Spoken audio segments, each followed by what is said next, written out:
श्रीरंगपुर नाम के गांव में राजेश नाम का भेलपुरी वाला रहता था। वो बहुत अच्छी भेलपुरी बनाता था और उसकी भेलपुरी गांव वालों को बेहद पसंद थी। उसकी भेलपुरी खाने के लिए लोग देर देर तक रुका करते थे। ऐसे ही बहुत दिन बीत गए थे। राजेश का धंधा बहुत अच्छा चल रहा था। वो दिन भर अपना काम कर लेता था और दोपहर होने के बाद भेलपुरी बेचने के लिए गाँव में गली गली घूमता था, जिससे उसकी भेलपुरी जल्दी खत्म हो जाती थी और वो रात को अपने घर चला जाता था। उस गांव में 8 बजे के बाद कोई भी गांव के बाहर नहीं जाया करता था। उस गांव में ऐसी कहावत थी कि रात के समय उस गांव में एक चुड़ैल आती है। वो गांव के बाहर के कब्रिस्तान में रहती है, मगर ये कहावत कुछ लोग मानते थे और कुछ लोग नहीं। एक दिन राजेश अपने गांव में बहुत देर तक भेलपुरी बेचता है और वो ये नहीं जानता था कि सच में चुड़ैल आती है या नहीं। उस दिन वो अपना भेलपुरी का ठेला लेकर घर जा रहा था। तभी अचानक उसे वो चुड़ैल गाँव में घूमती नजर आई। वो जल्दी जल्दी अपने घर जाने निकला, लेकिन उसके ठेले के पहियों की आवाज आते ही उस चुड़ैल की नजर उस पर पड़ी। मिल गया मुझे मेरा पहला शिकार, अब तुझे नहीं छोड़ूंगी। अरे मर गया रे, आज ये मेरा किससे पाला पड़ गया। ये चुड़ैल तो मुझे आज नहीं छोड़ेगी। अब कहा जाएगा, मेरी आहट से गांव वाले बाहर नहीं निकलते हैं और तू तो बड़ा ही बहादुर है जो रात के समय बाहर निकलता है। अब मैं तुम्हें नहीं छोड़ूंगी, मैं तुम्हें खा डालूंगी।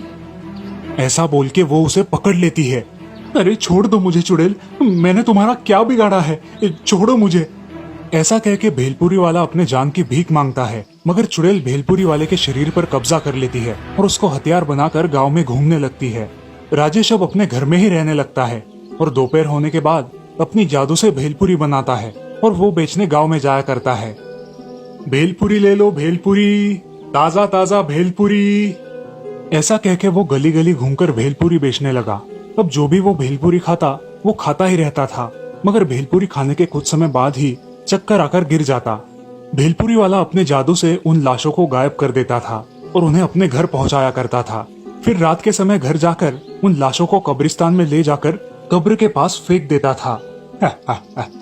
अच्छे बकरे मिले हैं आज, अब मुझे 8 दिन तक टेंशन नहीं। एक आदमी हरिया उसे लाशों को ले जाते समय देख लेता है और वो ये भी देख लेता है कि उन लाशों को वो कब्र में डाल रहा है।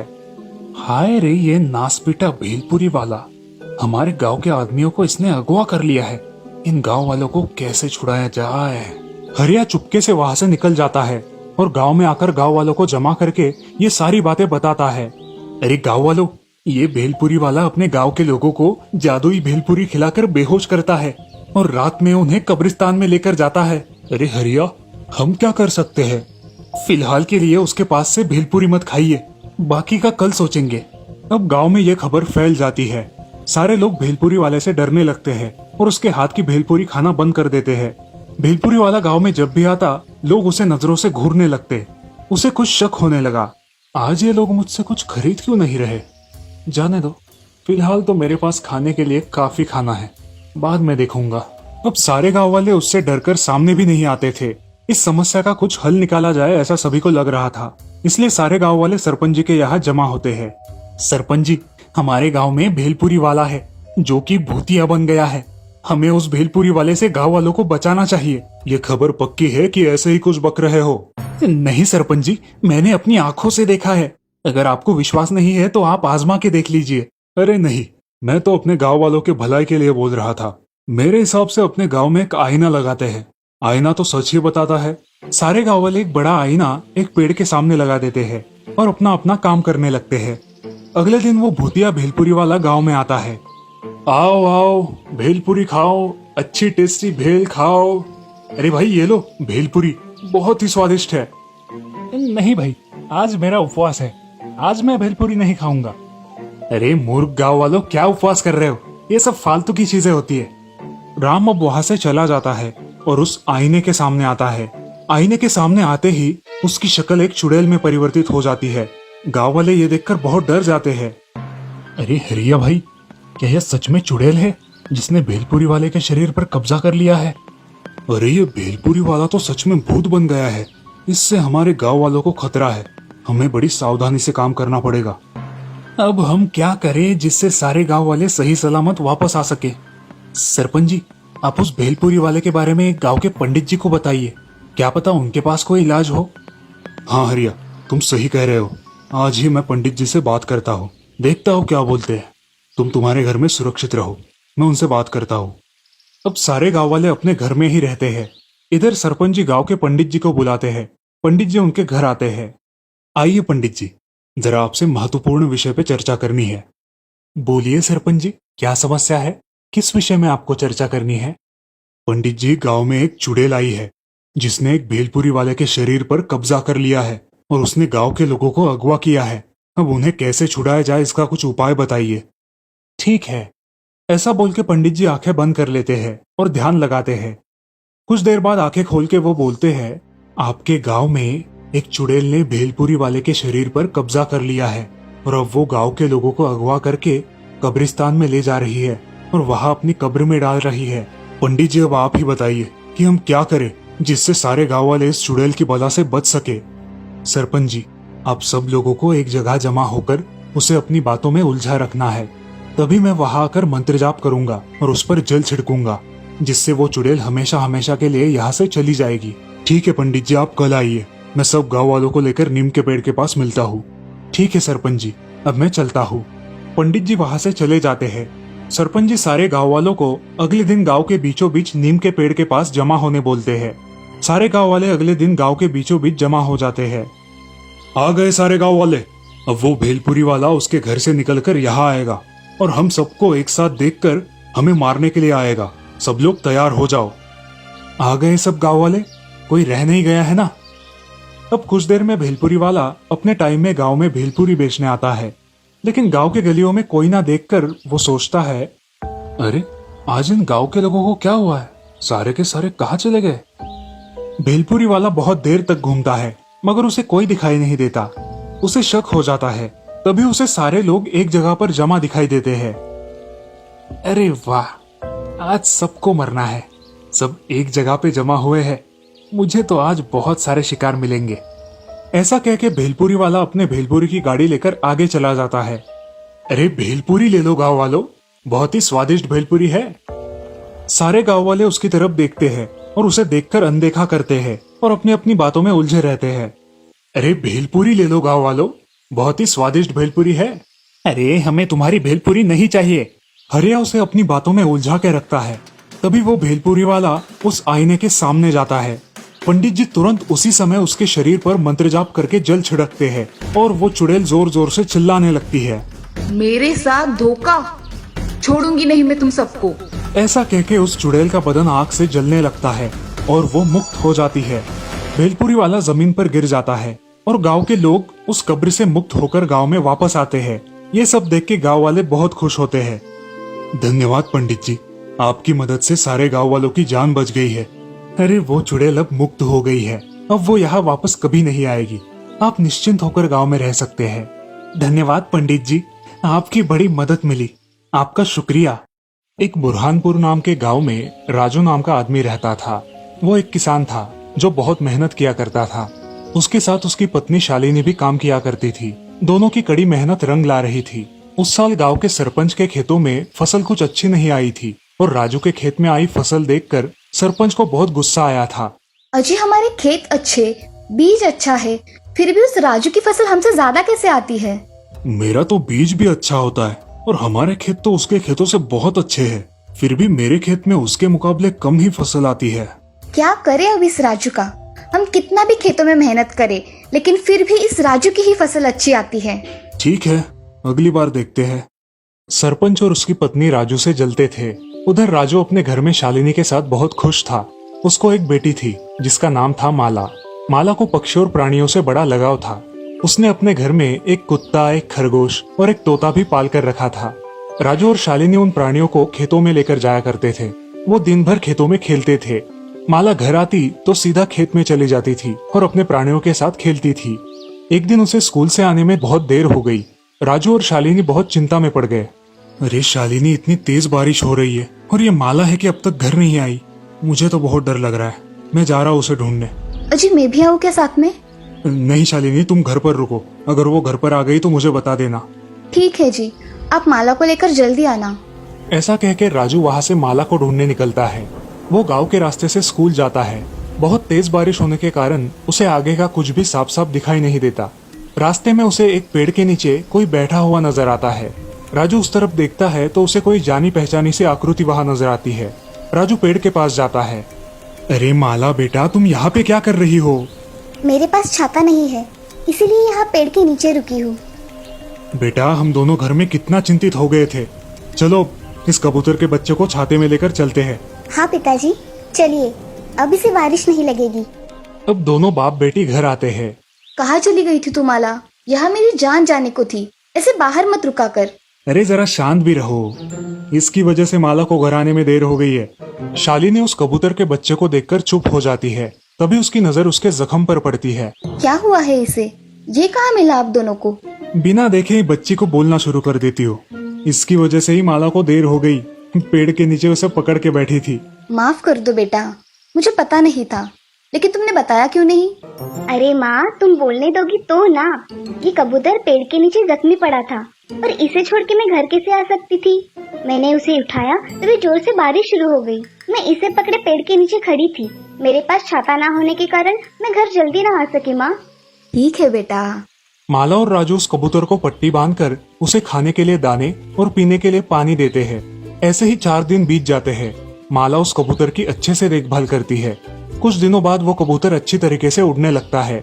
उस कबूतर का रंग सुनहरा हो जाता है और वो बाकी सारे कबूतरों से थोड़ा अलग ही दिखाई देता है।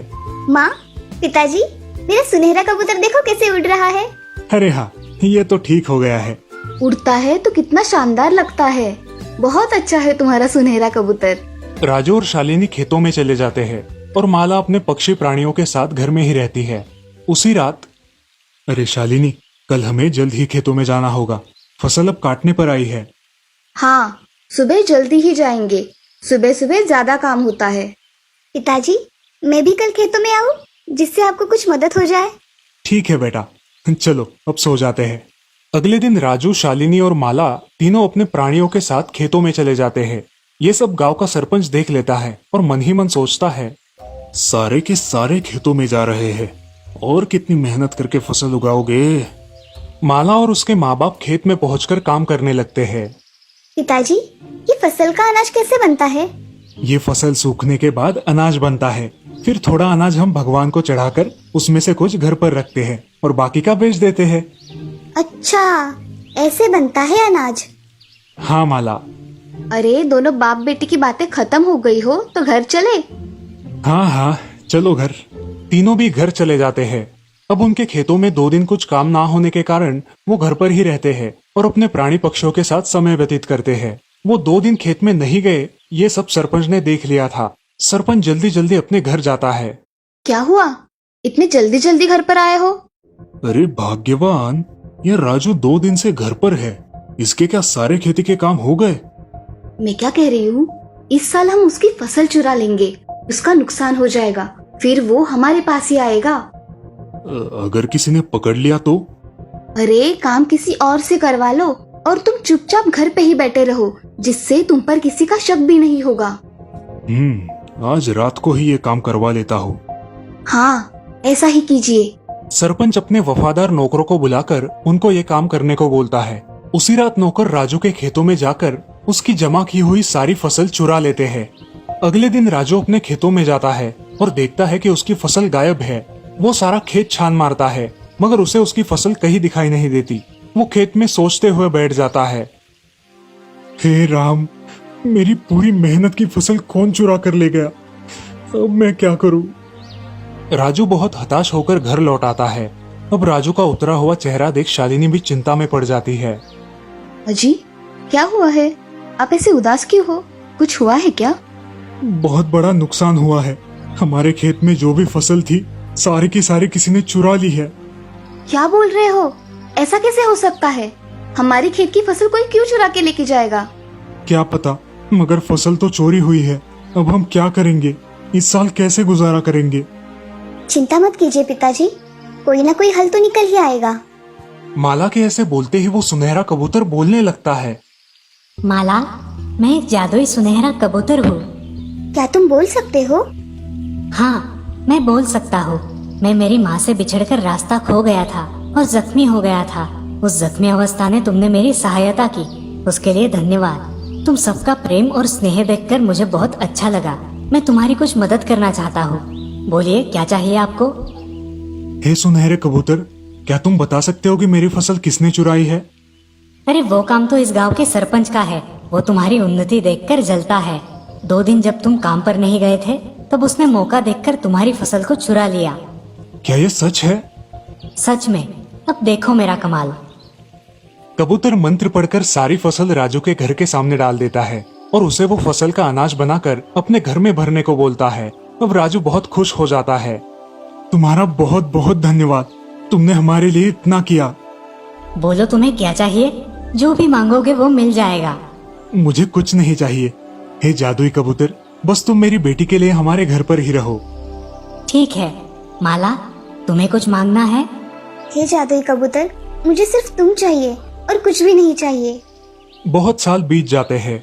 अब माला बड़ी हो जाती है। ऐसे ही एक दिन माला को उस सुनहरे कबूतर की तरह और एक सुनहरा कबूतर दिखाई देता है। उसे लगता है कि वो उन्हीं का सुनहरा कबूतर है। वो उसे आवाज देती है, सुनहरे कबूतर, नीचे आ जाओ। तभी घर से सुनहरा कबूतर बाहर आकर उसे आवाज देता है, अरे सुनहरे कबूतर, तुम यहाँ हो? तो वहाँ पेड़ पर कौन है? माँ, कहाँ गई थी तुम? तुम्हारी बहुत याद आती थी मुझे। अरे इन इंसानों ने मुझे कैद करके रखा था। अब मैं वहाँ से निकलकर भाग आई हूँ। ये इंसान बड़े दुष्ट होते हैं। नहीं माँ, सभी वैसे नहीं होते। ये माला है जिसके यहाँ मैं रहता हूँ। इसने और इसके परिवार ने मुझे बहुत प्रेम दिया। इन्होंने मेरी देखभाल की है माँ। धन्यवाद आप सबका। अरे ये तो मेरा सुनहरा कबूतर है, इसके लिए किया मैंने सब। माला, अब मैं मेरी माँ के साथ जाना चाहता हूँ। क्या मैं जा सकता हूँ माला? तुम जाओ तुम्हारी माँ के साथ, मगर तुम्हें मुझे मिलने महीने में एक बार आना ही पड़ेगा। मंजूर, जरूर आऊंगा माला, तुम्हारे लिए। अब कबूतर उसके पास जाकर उसे एक जादुई घड़ा देता है जो उसने उसकी शक्तियों से बनाया था। माला, ये जादुई घड़ा है। तुम जितना भी चाहो उतना इसमें से सोने के सिक्के निकाल सकते हो और ये फिर से भर जाएगा। तुम इसे जरूरत के समय इस्तेमाल कर सकती हो। धन्यवाद सुनहरे कबूतर, मगर तुम मुझे मिलने जरूर आना। कबूतर अपनी माँ के साथ अपने घर चला जाता है और माला भी अपने घर में खुशी से रहती है। वो सुनहरा कबूतर महीने में एक बार उसे मिलने के लिए भी आता था। माला उन सोने के सिक्कों से गरीबों की मदद भी कर दिया करती थी और इस प्रकार माला और उसका परिवार खुशी खुशी रहने लगा था। इस कहानी से हमें ये सीख मिलती है कि अच्छे कर्मों का फल देर से सही लेकिन अच्छा ही मिलता है। केरल नाम के राज्य में मल्लमपुर नाम का एक गांव था। उस गांव के बाजू में एक बहुत बड़ा घना जंगल था। उस जंगल में तरह तरह के प्राणी थे। उस जंगल में एक हाथियों का झुंड भी था, जिसमें एक 15 साल की हाथीनी थी जो गर्भवती थी। एक दिन वो थककर एक पेड़ के नीचे थोड़ा आराम करने बैठ गई और अपने आने वाले बच्चे के साथ बातें करने लगी। बेटा, जब तुम इस दुनिया में आओगे तो तुम्हें ये दुनिया बहुत खूबसूरत लगेगी। तुम्हें ये दुनिया बहुत पसंद आएगी। मैं तुम्हारा बहुत ख्याल रखूंगी। ऐसा बोल के वो हाथीनी सो जाती है। तभी अचानक उसके बच्चे को भूख लगती है और माँ हाथीनी की नींद खुल जाती है। मुझे खाना ढूंढना होगा। मेरे बच्चे को बहुत भूख लगी है। जल्दी से खाना ढूंढती हूँ। वो ऐसा कह के उठती है और खाने की तलाश में सारा जंगल घूमती है, मगर उसे जंगल में खाने के लिए कुछ भी नहीं मिलता। ऐसे ही खाने की तलाश में वो गांव में आ पहुंचती है। उस गांव में कुछ बुरी प्रवृत्ति के लोग रहते थे जो जानवरों के साथ अच्छा सलूक नहीं करते थे।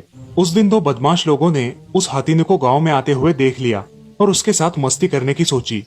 अरे भाई, मैं क्या कह रहा हूँ, मेरे पास कुछ अनानास है। इसमें हम कुछ पटाखे डालते हैं और उस हाथीनी को खिला देते हैं। हाँ भाई, ऐसा ही करते हैं, मजा आएगा। ऐसा कह के राजू और हरिया एक अनानास में पटाखे डाल देते हैं और वो पटाखों से भरा अनानास रास्ते पर रख देते हैं। रास्ते से गुजर रही उस भूखे हाथीनी की नजर उस अनानास पर पड़ती है।